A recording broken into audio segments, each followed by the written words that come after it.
지난주에 이어 모세의 율법의 노마티브 해석법에 대해서 공부를 하려고 합니다. 모세의 율법에 대한 노마티브 해석법은 모세의 율법의 기본 정신은 사랑이라는 전제 아래 모세의 율법을 행동을 위한 규범으로 해석합니다. 율법은 폐지되지 않았습니다. 모세의 율법에 대해 예수님이 죽으셨고 예수님 안에서 우리가 또한 모세의 율법에 대해 죽은 것입니다. 모세의 율법이 폐지되므로 우리가 모세의 율법에서 해방된 것이 아니고 율법에 대해 예수님이 죽었음으로 인해 모세의 율법에서 예수님 안에서 우리가 해방된 것입니다. 모세의 율법에서 해방된 자는 모세의 율법을 어떻게 적용합니까? 사도 바울은 사도행전 16장에서 디모데에게 할례를 주었어요.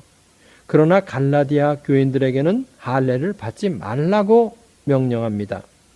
내가 할례를 받는 각 사람에게 다시 증거하노니 그는 율법 전체를 행할 의무를 가진 자라, 이렇게 말하죠. 바로 이런 적용이 율법에 대한 노마티브 해석적 적용에서 나오는 것입니다. 모세의 율법에 대한 노마티브 해석법에 대해서 좀 더 자세히 공부를 하려고 합니다. 먼저 율법은 하나님에 대한 사랑과 사람에 대한 사랑이다. 여기서부터 공부를 해보십시다. 율법은 하나님에 대한 사랑이다. 그 다음에 이웃에 대한 사랑이다. 그것이 바로 율법의 기본 정신이라는 거죠. 우리 마태복음 22장 35절로부터 40절까지 읽어보십시다. 다 같이 마태복음 22장 35절로부터 40절까지. 그 중에 한 율법사가 예수를 시험하여 묻되 선생님이여 율법 중에 어느 계명이 크니까? 예수께서 가라사대 내 마음을 다하고 목숨을 다하고 뜻을 다하여 주 너의 하나님을 사랑하라 하셨으니 이것이 크고 첫째 되는 계명이요 둘째는 그와 같으니 내 이웃을 내 몸과 같이 사랑하라 하셨으니 이 두 계명이 율법과 선지자의 강령이니라. 여기서 율법의 기본 정신이 뭐라고 그랬어요? 사랑이라고 그랬죠. 하나님에 대한 사랑과 이웃에 대한 사랑에서 10계명과 그 밖에 모세의 율법에 600여 개 계명이 나왔습니다. 그러니까 사랑이 그 뿌리입니다. 하나님에 대한 사랑과 사람에 대한 사랑의 이 뿌리에서 10계명과 율법과 선지자의 모든 가르침이 줄기로서 나온 거예요. 그래서 예수님은 뭐라고 말씀하셨느냐? 이 두 계명이 온 율법과 선지자의 강령이다. 이렇게 말씀하신 거죠. 그렇죠? 모세의 율법에는 더 중요한 부분이 있고 덜 중요한 부분이 있어요. 그래서 덜 중요한 부분을 지키기 위해서 더 중요한 부분을 생략하지 못합니다. 이것을 잘 알아둬야 될 거예요. 모세의 율법에는 더 중요한 부분이 있고 덜 중요한 부분이 있어서 덜 중요한 부분을 지키기 위해 더 중요한 부분을 생략하지 못한다. 이런 말 많이 들었죠. 현대에 하위법은 상위법에 굴복해야 한다. 이 말과 같은 말이에요. 예수님은 상위법을 마태복음 23장 23절에서는 뭐라고 표현한 것 같아요? 한번 찾아봐요. 율법에 더 중한 바, 이 말이죠. 율법에 더 중한 바. 이것을 예수님은 뭐라고 말씀하신 거냐면 영어로는 이렇게 돼 있어요. The more weightier matters of law. 그러니까 율법에는 더 중요한 부분이 있고 덜 중요한 부분이 있다는 거예요. 그런데 가장 중요한 법은 뭐라는 거예요? 사랑이라는 거죠. 사랑이 최고의 법이기 때문에 그 사랑의 법의 밑에 있는 소소한 부분을 지키기 위해서 더 중요한 사랑을 버리면 안 된다 하고 예수님이 말씀하시는 거죠. 바로 그 마태복음 23장 23절이 그런 뜻이에요. 그렇죠? 화 있을진저 외식하는 서기관들과 바리새인들이여 너희가 박하와 회향과 근처의 11조를 들이되 율법에 더 중한 바 의와 인과 신은 버렸도다. 소경된 인도자여 하루상해리는 걸러내고 약대는 삼키도다. 바리새인들과 서기관들이 율법에 더 중한 바 의와 인과 신은 버리고 세세한 부분인 박하와 유향과 근처의 11조를 형식적으로 드리는데 애를 쓰는 것을 보시고 예수님이 책망하신 거죠. 그러나 이것도 행하고 저것도 버리지 말아야 할지니라. 그 하신 말씀은 우리말 번역이 좀 이상합니다. 영어로 해석하면 과거에 서기관들과 바리새인들이 박하와 유향의 11조를 의와 인과 신과 함께 드렸어야만 했다, 이런 뜻이에요. 과거에는 서기관과 바리새인들이 의와 인과 신과 함께 드리지 않고 율법의 약한 부분, 덜 중요한 부분, 여기에만 집중했지 사랑으로는 드리지 않았다는 거예요. 그런데 너희들은 지금부터는 사랑의 11조를 드려라, 이렇게 말씀하신 거예요.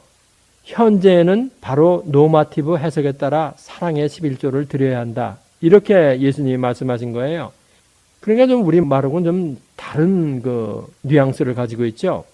다음에 우리는 사랑으로 율법이 완성된다는 거, 이거에 대해서 공부를 해보십시다. 먼저 사랑으로 율법이 완성되는 것을 공부하기 위해서 종교적 의식에 대해서는 예수님이 어떠한 가르침을 주셨느냐, 이거를 우리가 마태복음 23장 23절에서 한번 찾아봅시다. 다 같이 23장 23절 읽어보세요. 화 있을진저 외식하는 서기관들과 바리새인들이여, 너희가 박하와 회향과 근체의 11조를 드리되 율법에 더 중한 바 의와 인과 신은 버렸도다. 그러나 이것도 행하고 저것도 버리지 말지니라. 모든 의식은 그것이 상징하는 바 내적 영적 의미가 있다. 먼저 이거를 아시고, 그런데 예수님은 의식의 내적인 영적인 면만 중요하고 의식적 리추얼한 면은 중요치 않다고 하시는 거예요. 여기서 예수님의 가르침은 율법이 완성되는 데 있어서 더 중요한 면은 영적인 면, 정신적인 면이니까 그런 것만 중요하고 의식적인 면은 무시를 해라. 율법은 영적으로, 정신적으로, 도덕적으로만 준수해라, 이런 말이 아니죠. 영적인 면도 중요하고 실제적인 행동, 의식적인 면도 중요하다고 예수님은 말씀하시는 거예요. 이것도 행하고 저것도 버리지 말아야 할지니라.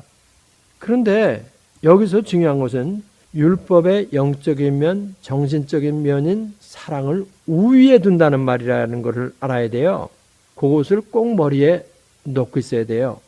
그렇기 때문에 사랑을 우위에 둔다고 할 때 이것은 겉보기에는 어떤 때는 율법의 의식을 지키는 것처럼 보일 때도 있고 어떤 때는 율법의 의식을 안 지키는 것처럼 이렇게 보이는 경우가 있게 돼요.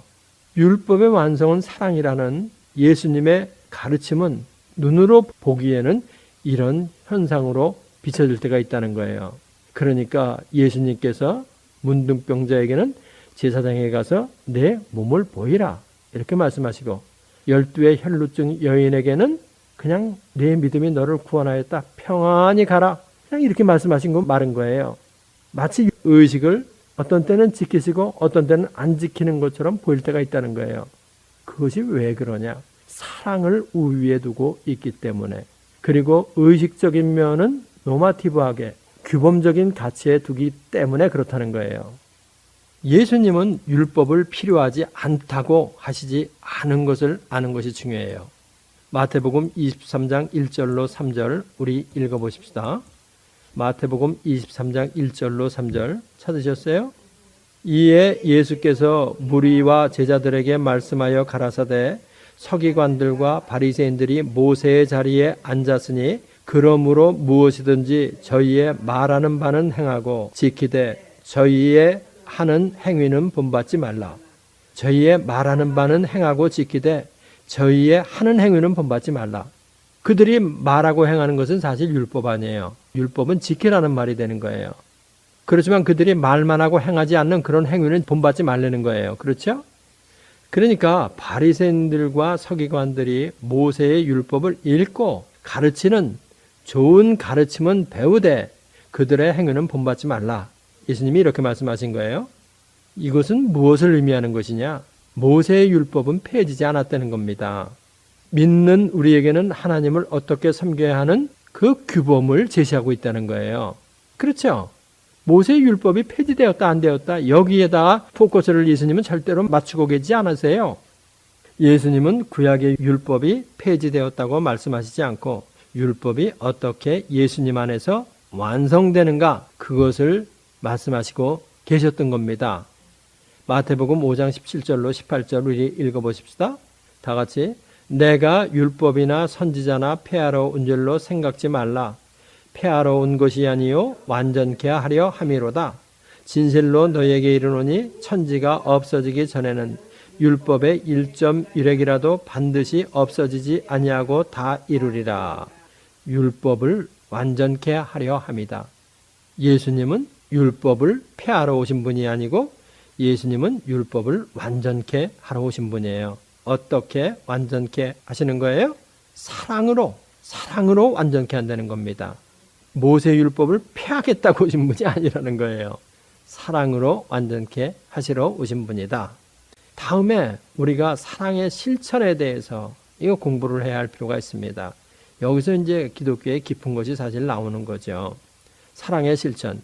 어떤 부자 청년이 예수님께 달려와서 선한 선생님이여 내가 어찌하여야 영생을 얻으리이까? 이렇게 질문할 때 예수님께서는 10계명의 6파트를 가지고 6개 파트를 가지고 말씀하셨어요. 그 청년이 어려서부터 그것을 다 지켰다고 이렇게 하자 오히려 내게 부족한 것이 있으니 내 소유를 다 팔아 가난한 자에게 주고 그 후에 나를 따르라 이렇게 말씀하셨죠. 예전에 율법을 해석하고 그것을 집행하는 것은 그것만 가지고서는 부족하다. 새로운 것이 필요하다는 거예요. 우리 마가복음 10장 17절로부터 22절까지 보십시다. 다 같이. 예수께서 길에 나가실새 한 사람이 달려와서 꿇어앉아 묻자 가로되 선한 선생님이여 내가 무엇을 하여야 영생을 얻으리이까? 예수께서 이르시되 내가 어찌하여 나를 선하다 일컫느냐? 하나님 한 분 외에는 선한 이가 없느니라. 내가 계명을 안 하니 살인하지 말라, 간음하지 말라, 도둑질하지 말라, 거짓 증거하지 말라, 속여 취하지 말라, 내 부모를 공경하라 하였느니라. 여짜오되 선생님이여 이것은 내가 어려서부터 다 지키었나이다. 예수께서 그를 보시고 사랑하여 가라사대 내가 오히려 한 가지 부족한 것이 있으니 가서 내 있는 것을 다 팔아 가난한 자들을 주라. 그리하면 하늘에서 보화가 내게 있으리라. 그리고 와서 나를 쫓으라 하시니 그 사람은 재물이 많은 고로 이 말씀을 인하여 슬픈 기색을 띠고 근심하며 가니라. 지금 우리가 읽은 이 구절은 해석하기가 참 어려운 구절입니다. 현대의 어떤 신학파에서는 어떻게 영생을 얻겠습니까? 하는 질문에 예수님께서 10계명의 6계명을 가지고 대답하신 것을 예로 들어서 10계명 중에서 도덕적 계명은 예수님께서도 그대로 사용하셨다.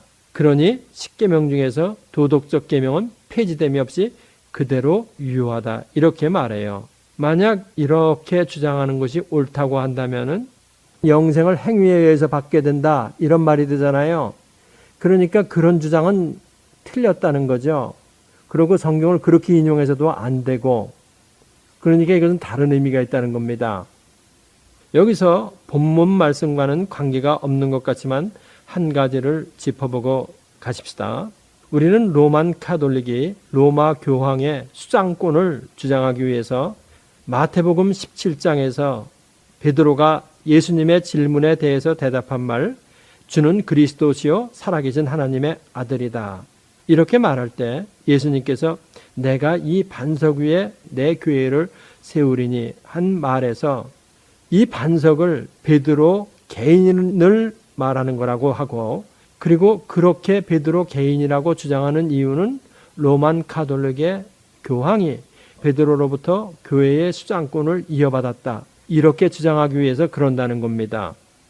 우리는 카톨릭의 이런 주장은 반석은 사람이 아닌 주는 살아계신 하나님의 아들이요 그리스도신이다 한 고백 위에 교회를 세운다는 것으로 받아들이고 카톨릭의 주장은 우리가 받아들일 수 없죠. 제가 왜 이런 말을 하느냐 하면 오늘날 수많은 신학파에서 자기들의 주장을 옳다고 주장하기 위해 카톨릭처럼 성경을 자기들을 위해서 사용한다는 거예요. 이런 식으로 성경을 해석하면 안 된다는 겁니다. 그러니까 지금 우리가 읽은 구절을 갖다가 예수님이 10계명 중에서 6 도덕적 계명은 살아있다. 이 말을 하기 위해서 한 것이 아니기 때문에 그렇게 해석하면 안 된다는 거예요. 그럼 우리가 예수님의 말씀의 의미를 공부를 해보자는 거예요. 이 부자 청년은 율법 아래 있는 사람이 분명해요. 왜 그러냐면은 행위에 포커스를 두고 질문을 했지요. 내가 어찌하여야 영생을 얻으리이까?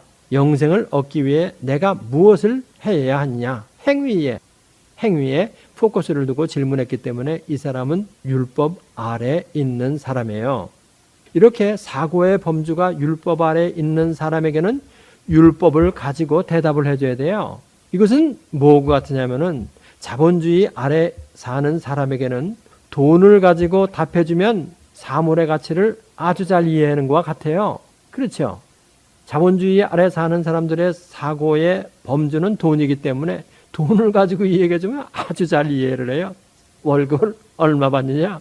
이렇게 하면 그 사람이 중한 사람이냐 낮은 사람이냐? 이거 아주 잘 이해가 되는 거예요. 그 당시에는 사고의 범주가 율법이에요. 그러니까 예수님이 율법을 가지고 대답하신 겁니다. 다른 말 해봤자 이해가 안 되니까. 이와 같이 사고의 범주가 율법 아래에 있는 사람에게는 율법을 가지고 대답을 해줘야 해요. 예수님이 6계명을 가지고 대답을 하신 그 말씀의 배후에는 예수님이 어떤 생각을 가지고 그렇게 말씀하셨느냐. 율법이라는 것은 몽학선생이다. 내게로 인도하는 몽학선생이다. 예수님의 마음속에는 이걸 벌써 가지고 계셨죠. 그래서 네가 율법의 행위로 의롭다함을 얻으려 해봐라. 그러면 너는 율법은 나에게로 인도하는 몽학선생이기 때문에 율법을 가지고 시작을 하지만 종국은 거기서 나를 발견하게 될 것이다. 나를 발견하면 네가 영생을 얻게 될 것이다. 예수님은 이런 배경을 가지고 말씀하신 거라 이 말이에요. 저는 예수님이 이런 생각을 가지고 대답하신 것이라고 믿는 사람이에요. 예수님은 율법의 행위로 영생을 얻을 수 있다는 말을 하시기 위해서 하신 것도 아니고 또 율법의 도덕적 계명은 아직도 유효하다고 가르치기 위해서 이런 말을 하신 것은 아닙니다. 이 청년이 자기는 어렸을 때부터 율법을 다 지켰다고 하자 내 소유를 다 팔아 가난한 자들에게 주고 그 다음에 와서 나를 따르라고 하셨어요. 이건 뭘 요구한 거예요? 사랑의 실천을 요구한 겁니다. 내 주위에는 가난한 사람, 약한 사람, 불쌍한 사람들이 아주 많이 있다. 내 가진 것을 그들과 함께 나누는 마음을 가지고 나누어주고 다음에 내 제자가 되라. 사랑의 실천을 얘기하신 것이에요. 사랑의 프랙티스가 중요하다는 겁니다. 사랑의 프랙티스. 그러니까 예수님의 모든 가르침에는 사랑을 가장 위에다 놓고 있어요. 그리고 그 사랑은 때로는 율법을 안 지키는 것처럼 보일 때도 있고 율법을 지키는 것처럼 보일 때도 있고 그렇다는 말입니다. 왜? 율법 아래 나오는 모든 계명들을 예수님께서는 노마티브, 규범으로 보시기 때문에 그래요. 예수님의 이런 정신은 한 율법사가 예수님께 가장 큰 계명이 무엇이냐고 물을 때 하나님에 대한 사랑과 이웃에 대한 사랑으로 대답하신 것과 맥이 통하죠. 우리 누가복음 10장 25절로부터 쭉 이제 읽어가십시다. 다 같이. 어떤 율법사가 일어나 예수를 시험하여 가로되 선생님이여 내가 무엇을 하여야 영생을 얻으리이까? 조금 아까 읽은 마가복음 10장의 젊은이와 같은 사고의 범주에 있는 사람이죠. 율법 아래 있는 사람이죠. 내가 무엇을 해야 영생을 얻겠냐는 겁니다. 그래서 예수님은 율법을 가지고 대답하셨어요. 누가복음 10장 26절부터 또 읽어보십시다. 예수께서 이르시되 율법에 무엇이라 기록되었으며 내가 어떻게 읽느냐? 대답하여 가로되 내 마음을 다하며 목숨을 다하며 힘을 다하며 뜻을 다하여 주 너의 하나님을 사랑하라. 또 내 이웃을 내 몸과 같이 사랑하라 하였나이다. 예수께서 이르시되 내 대답이 옳도다. 이를 행하라. 그러면 살리라 하시니. 예수님은 율법에 따라 대답해 주신 겁니다. 율법이 폐해졌다고 말씀하지 않으셨어요. 여기서도. 그 다음에 이제 또 읽어보십시다. 29절부터. 이 사람이 자기를 옳게 보이려고 예수께 여짜오되 그러면 내 이웃이 누구 오니까? 여기서 이 질문의 내용을 우리가 마음속에 우선 넣어놓으세요. 그러면 내 이웃이 누구입니까? 내 이웃을 내 몸과 같이 사랑하라고 말씀하시는데 도대체 내 이웃이 누구냐? 그 내 이웃을 내가 알아야 사랑하지 않겠느냐? 이렇게 물어보는 거죠. 근데 예수님의 대답이 참 기가 막힌 대답을 하시죠. 30절부터 또 예수께서 대답하여 가라사대 어떤 사람이 예루살렘에서 여리고로 내려가다가 강도를 만나매 강도들이 그 옷을 벗기고 때려 거반 죽은 것을 버리고 갔더라. 마침 한 제사장이 그 길로 내려가다가 그를 보고 피하여 지나가고 또 이와 같이 한 레위인도 그곳에 이르러 그를 보고 피하여 지나가되 어떤 사마리아인은 여행하는 중 거기 이르러 그를 보고 불쌍히 여겨 가까이 가서 기름과 포도주를 그 상처에 붓고 싸매고 자기 짐승에 태워 주막으로 데리고 가서 돌보아주고 이튿날에 데나리온 둘을 내어 주막 주인에게 주며 가로되 이 사람을 돌보아 주라. 부비가 더 들면 내가 돌아올 때에 갚으리라 하였으니 내 의견에는 이 세 사람 중에 누가 강도 만난 자의 이웃이 되겠느냐. 가로되 자비를 베푼 자니이다. 예수께서 이르시되 가서 너도 이와 같이 하라 하시니라. 가서 너도 이와 같이 하라 하시니라. 조금 아까 율법사는 뭐라고 물었어요? 내 이웃이 누구냐? 이렇게 물었는데 예수님은 뭐라고 대답하셨어요? 네가 이웃이 되라. 이렇게 말씀하신 거예요. 다른 사람의 이웃이 되라. 누가 내 이웃이냐고 묻지를 말고 네가 먼저 다른 사람의 이웃이 되라는 겁니다. 너도 이와 같이 하라. 너도 사마리아인처럼 이렇게 해라. 이런 말이죠. 그러니까 가난한 자, 불쌍한 자, 상처 입은 자 이런 사람들이 세상에 많이 있는데 그런 사람에게 네가 먼저 이웃이 되라 이 말입니다. 나의 이웃이 누구인지 찾으려 하지 말고 내가 먼저 너를 필요로 하는 사람들에게 네가 이웃이 되라. 다시 말하면 네 것을 다 팔아 이런 자들의 이웃이 되라. 예수님이 이걸 말씀하시는 거죠. 부자 청년에게 하신 말씀과 같은 내용이에요. 예수님은 모세의 율법의 기본 정신인 사랑의 실천을 요구하고 계신 거예요. 네가 남에게 대접을 받고자 하는 대로 너희도 남을 대접하라. 이것이 바로 율법이요 선지자니라. 네가 남의 이웃이 되는 것이 예수님의 가르침이지 누가 내 이웃인지 찾는 것이 이게 예수님의 가르침의 근본 정신이 아니라는 겁니다. 다음에 우리가 알 것은 무엇이냐면은 구원은 믿음으로 받지만 사랑의 실천으로 믿음이 완성된다. 이거 우리 잘 머릿속에 넣어야 할 것입니다. 바울이 디모데에게 할례를 주었지만 갈라디아 교인들에게는 할례를 주지 말라고 권면했어요. 이렇게 조금 아까 말했죠. 우리 사도 바울의 이 두 경우를 공부해 보자는 겁니다.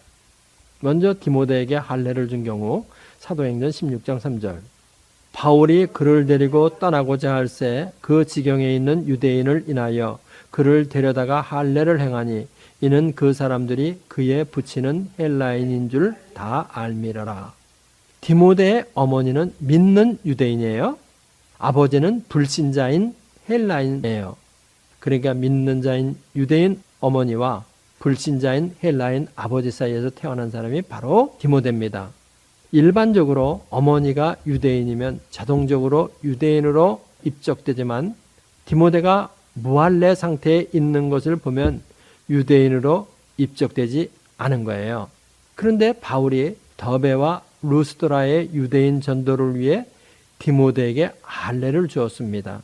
할례를 받든지 안 받든지 중요치 않은 할례이나 유대인들이 그것을 그렇게 중히 여기니까 유대인 전도를 위해 디모데에게 할례를 준 거예요. 유대인들의 영혼을 사랑하는 바울의 영혼 사랑을 엿볼 수 있는 부분입니다. 자기는 그 할례 그거 아무것도 아니라고 생각하고 있으면서도 다른 사람들을 위해서 할례를 준 겁니다. 영혼을 사랑하는 사도 바울의 영혼 사랑. 우리가 이것을 여기서 배울 수 있는 거죠. 다음에 갈라디아 교인들에게 할례를 받지 말라고 권면한 것은 뭐냐면은 유대적 기독교인이 이방인도 구원을 위해서는 할례를 받아야 한다는 가르침을 펼쳤기 때문에 그래요. 구원을 위해서는 할례를 받아야 한다. 아주 이러면서 떠들었기 때문에 이거를 사도 바울이 반대한 겁니다. 우리 갈라디아서 4장 9절로부터 11절까지 읽어보십시다. 이제는 너희가 하나님을 알 뿐더러 하나님의 아신 바 되었거늘 어찌하여 다시 약하고 천한 초등학문으로 돌아가서 다시 저희에게 종노릇 하려 하느냐. 너희가 날과 달과 절기와 해를 삼가 지키니 내가 너희를 위하여 수고한 것이 헛될까 두려워하노라. 지금 읽은 구절에서 갈라디아 교인들이 율법을 지키려 했던 구절을 나타내는 말이 뭐예요? 한번 찾아봐요. 맞아요. 너희가 날과 달과 절기와 해를 삼가 지키니 갈라디아 교인들이 모세의 율법을 따라서 절기를 지키려 한 것을 말하는 거예요. 그렇죠? 구원을 받기 위해서 모세의 율법을 지켜야 한다 하는 이 유대적 기독교의 가르침을 따른 것을 말하는 거죠. 구원은 믿음으로 받는 거지 행위로 받는 것이 아닙니다. 할례를 받아야 구원을 받는 것은 아니에요. 구원을 위해 할례를 받으면 모세의 율법 전체를 지켜야 할 의무 아래 들어가는 거예요. 내가 할례를 받는 각 사람에게 다시 증거하노니 그는 율법 전체를 행할 의무를 가진 자라. 구원은 믿음으로 받습니다. 그래서 구원을 위해서 할례를 받지 말라고 사도 바울이 갈라디아 교인들에게 강력히 공고한 거예요. 우리 구원은 믿음으로 받는다는 것에 대해서 다시 한번 확인을 하기 위해서 공부를 해보십시다. 갈라디아서 2장 16절. 사람이 의롭게 되는 것은 율법의 행위에서 난 것이 아니요 오직 예수 그리스도를 믿음으로 말미암는 줄 아는 거로 우리도 그리스도 예수를 믿나니 이는 우리가 율법의 행위에서가 아니고 그리스도를 믿음으로써 의롭다함을 얻으려 함이라. 율법의 행위로서는 의롭다함을 얻을 육체가 없느니라. 그리스도를 믿음으로 말미암는 줄 아는 거로 우리도 그리스도 예수를 믿나니 이는 우리가 율법의 행위에서가 아니고 그리스도를 믿음으로써 의롭다함을 얻으려 하노라. 구원은 믿음으로 받는 것입니다. 그런데 유대적 기독교인들이 갈라디아에 내려와 가지고 구원을 받기 위해서는 할례를 받아야 한다 이렇게 주장하니까 사도 바울이 이거에 대해서 반대할 수밖에 없는 거 아니에요. 할례를 구원의 문제와 연관시켜서 사도 바울이 강하게 반박하는 거예요. 구원은 믿음으로 받는다. 할례로 받는 것이 아니다. 여러분들이 잘 아다시피 갈라디아서는 구원을 받기 위해 할례를 받아야 한다는 유대적 기독교의 주장을 반박한 거예요. 그러니까 사도 바울은 할례를 받지 말라고 말한 적이 없는 것을 우리가 발견하게 돼요. 구원을 위한 방편으로 할례를 사용하지 말라고 말한 것은 있어도 할례를 받지 말아라 이렇게 말한 적은 없다는 거예요. 할례가 폐해졌다고 말하지 않고 할례나 무할례나 구원을 위해서는 아무 효력이 없다고 말한 거지 할례를 받지 말라 이렇게 얘기를 안 한 거예요. 자기 자신도 할례를 받았고 남에게 또 할례를 준 적도 있고 또 안 준 적도 있으니까 사랑의 실천을 위해 필요하면 할례는 받아도 되고 사랑의 실천을 위해 필요하지 않으면 안 받아도 되는 것입니다. 바로 이 말이 예수님께서 이것도 행하고 저것도 버리지 말아야 할지니라 한 그 말의 의미라고 저는 믿어요. 사랑의 실천을 위해서는 받아도 되고 안 받아도 되고 바로 그런 말씀을 하신 것이다. 저는 이렇게 해석을 합니다. 이 말입니다. 할례는 구원을 위해 필요한 것이 아니에요. 그러나 때로는 사랑의 실천을 위해 할례가 필요할 때가 있습니다. 그러나 할례보다 더 상위에 있는 중요한 법은 뭐예요? 사랑입니다. 그렇기 때문에 사랑을 실천하는 사람은 모세의 율법을 다 지킨 것이 되는 거예요. 구원은 믿음으로 받되 사랑의 실천으로 믿음이 완성되는 겁니다. 구원은 믿음으로 받되 사랑의 실천으로 믿음이 완성된다. 우리 갈라디아서 5장 6절 읽어보십시다. 그리스도 예수 안에서는 할례나 무할례가 효력이 없되 사랑으로 역사하는 믿음뿐이니라. 14절 또 읽어보세요. 온 율법은 내 이웃 사랑하기를 내 몸같이 하라 하신 한 말씀에 다 이루었나니. 갈라디아서 6장 15절 할례나 무할례가 아무것도 아니로되 오직 새로 지으심을 받은 자뿐이니라. 지금 요 세 구절 갈라디아서 5장 6절 14절 15절 요 말씀을 종합하면 구원을 받은 믿음으로 구원을 받은 신약의 성도가 사랑의 실천을 어떻게 해야 할 것이냐 요것이 그 말 속에 다 들어 있습니다. 어떻게 사랑을 실천하느냐 할례나 무할례가 아무것도 아니로되 오직 새로 지으심을 받은 자뿐이다. 새 사람 안에서 모세의 율법을 실천하는 것입니다. 종종 사람들은 새 사람을 빼요. 그리고 모세의 율법의 완성이 사랑이다. 그랬으니까 사랑을 행하면 다 됐다 이렇게 생각하는데 그거 피상적인 생각이죠. 할례나 무할례가 아무것도 아니로되 오직 새로 지으심을 받은 자뿐이니라. 새 사람 안에서 사랑은 행하는 겁니다. 믿음으로 행하는 거예요. 부활하신 그리스도 안에서 행하는 거예요. 은혜로 행하는 거예요. 지금까지 노마티브 해석법에 의한 사랑의 실천에 대해서 공부를 했어요. 기도하십시다. 모세의 율법과 우리 세 사람의 관계는 참으로 어려운 테마입니다. 그것을 깨닫고 아는 데에는 상당한 지식적인 훈련과 기도가 필요합니다. 무엇보다도 필요한 것은 말씀과 기도입니다. 말씀이 우리들의 갈 길을 제시해주고 기도는 그것을 집행할 수 있는 힘을 우리에게 줍니다. 은혜를 우리에게 줍니다. 기도와 말씀에 더욱더 정진함으로 말미암아서 새사랑과 율법의 관계를 더욱더 깊이 깨달아 예수님께서 율법을 완성하러 오셨다고 하는 그 말씀이 우리들도 예수님 안에서 사랑을 행함으로 우리들도 율법을 완성하는 삶을 살 수 있도록 축복하여 주시기를 바라고 원합니다. CD를 듣는 사람들, 인터넷을 듣는 사람들 모두에게 하나님께서 이 축복을 내려 주시옵소서. 예수님의 이름으로 기도합나이다. 이 성경 공부를 하신 분은 곧바로 라이크 버튼을 눌러주세요. 여러분의 수고가 하나님 나라 확장에 큰 도움이 됩니다.